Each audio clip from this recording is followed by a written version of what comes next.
God is dead. This is not a celebration, it is a challenge. Thus Spoke Zarathustra by Friedrich Nietzsche is a philosophical work written in poetic, prophetic language. Using the figure of Zarathustra, Nietzsche announces the collapse of traditional moral and religious values and calls for the creation of new ones. The book's purpose is clear.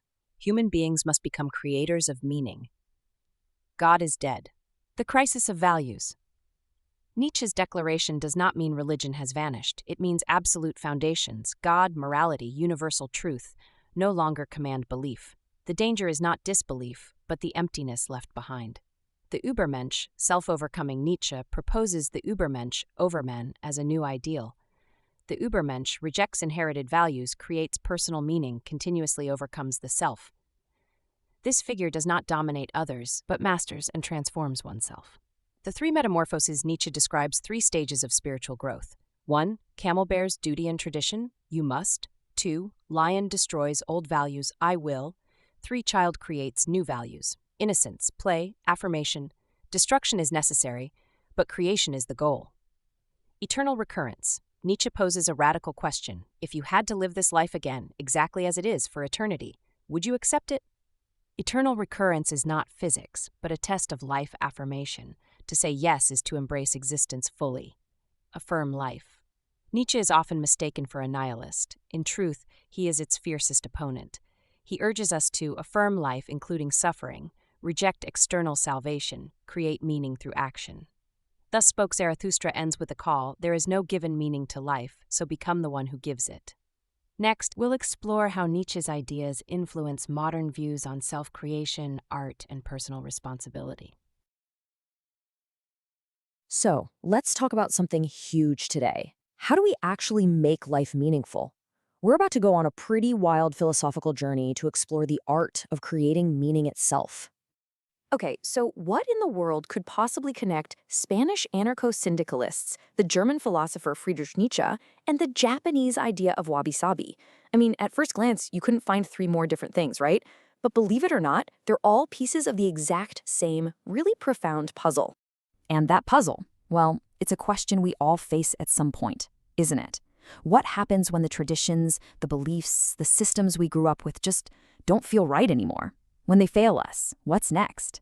How do you build a meaningful life from scratch? Well, these three sources, they actually offer us a kind of roadmap, one that Nietzsche perfectly frames with his idea of the three metamorphoses of the spirit. And that journey, it starts with the first transformation, the camel. You can picture it, right? This is the spirit that's all about duty.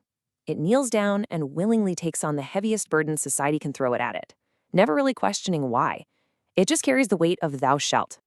So what are these heavy burdens? Well, this slide breaks them down into two big ones. On one hand, you've got the whole socio-economic system. Thinkers like Rudolf Rocker argued that the state isn't some neutral referee, it's there to protect the wealthy, and that modern capitalism itself was built on the violent theft of land from ordinary people. Then, on the other side, you've got the moral framework, and this is where Nietzsche comes in, arguing that morality wasn't some divine truth we discovered. Nope, he said it was invented by people for very specific reasons. And Nietzsche, he really doesn't pull any punches. This quote gets right to the heart of his critique. He basically saw traditional religions, the ones focused on the afterlife, as a way for people who couldn't handle this life, the messy, physical, sometimes painful, but beautiful earthly life, to invent a heavenly escape, kind of like a coping mechanism. But to find real, new meaning, you first have to challenge these burdens you've inherited. And this is where things get really interesting. We get to stage 2, the lion. After the camel has carried all those burdens into the desert, the spirit transforms. It turns around, faces this giant dragon called Thou Shalt, and it roars a sacred no. The lion's only goal is freedom, the freedom to create its own values. So, what does this rebellion look like in the real world? Well, the Spanish anarcho-syndicalists had a very powerful tool: direct action. The key thing to get here is that it completely bypasses traditional authority. It's not about writing letters to politicians and hoping for change. It's about workers using their own collective power to create that change themselves. Just look at the Spanish Ciente Union. They organized millions to challenge the state's power long before the Civil War even started. And this isn't just some vague concept, you know? It has a real arsenal. Strikes and boycotts, we've all heard of those. But the ultimate weapon in their playbook was the general strike. As Rudolf Rocker put it, at one blow, it brings the whole economic system to a standstill and shakes it to its foundations. Now that is the lion's roar in economic form. So just like the syndicalists screamed no at the whole economic and political system, Nietzsche's lion roars no at all that handed down morality. This quote really gets to the core of it. We are the ones who created our own ideas of good and evil. They didn't fall out of the sky. And if we made them once, well, that means we can make them again. And that right there is the freedom the lion fights for. But here's the thing. Tearing things down is never the whole story, right? Destruction isn't the final goal. After the lion clears the path, one last transformation happens. The spirit becomes a child. And a child, well, that's a new beginning. It's a sacred yes, a playful, creative will, a joyful act of building something totally new from the ground up.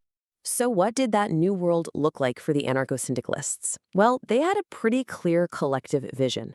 They pictured a society that wasn't run from the top down by a state, but was built from the bottom up. It would be organized around democratic labor unions that would actually own and manage the factories and farms themselves. Their whole strategy was to build this new world right inside the old one. So when the time came, it was ready to go. Now Nietzsche, he took a more personal, individual route to creation. His ideal was the Übermensch, or the Superman. And it's so important to understand this, it has nothing to do with race or physical strength. It's a spiritual idea.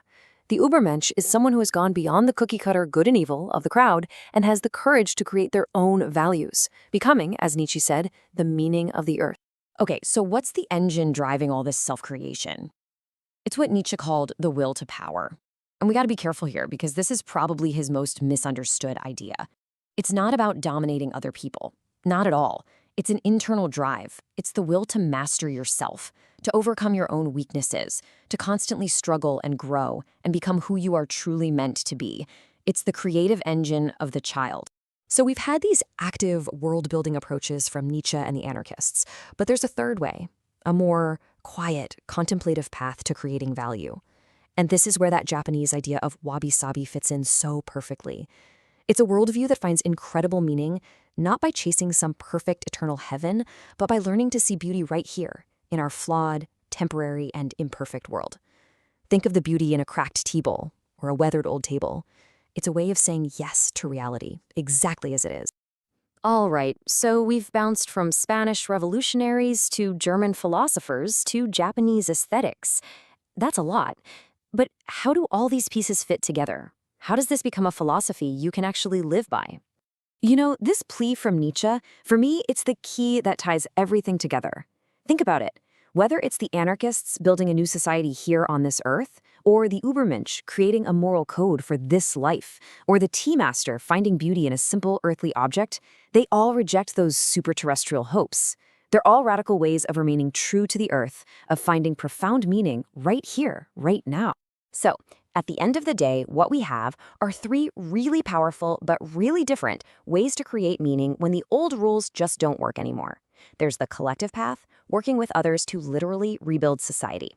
There's the individual path, courageously defining your own values. And then there's the aesthetic path, learning to see and cherish the deep beauty that's already all around us in our imperfect world. And that's where this whole journey lands, right back at your feet. The camel carries the burdens, the lion destroys them. The child creates something new. This isn't just some abstract philosophy for a book. It's a direct challenge. It asks all of us to look at our own lives and answer a pretty tough question. What burdens will you cast off? And what new values will you create?